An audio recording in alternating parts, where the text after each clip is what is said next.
Hello. Welcome to this Canon support tutorial.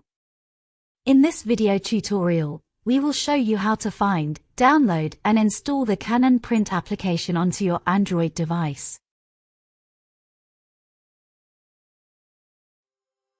Open your Google Play Store application. Tap the search icon. Tap the search box to open your keyboard.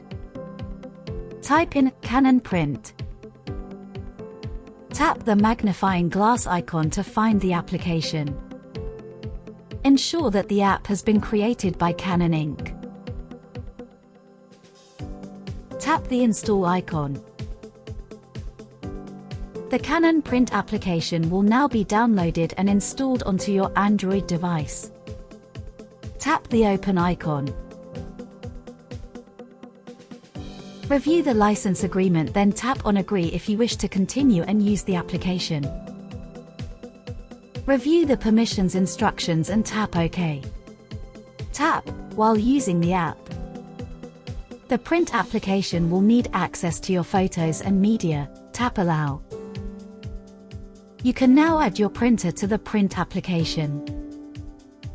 This concludes the support video on how to install the Canon print application on your Android device.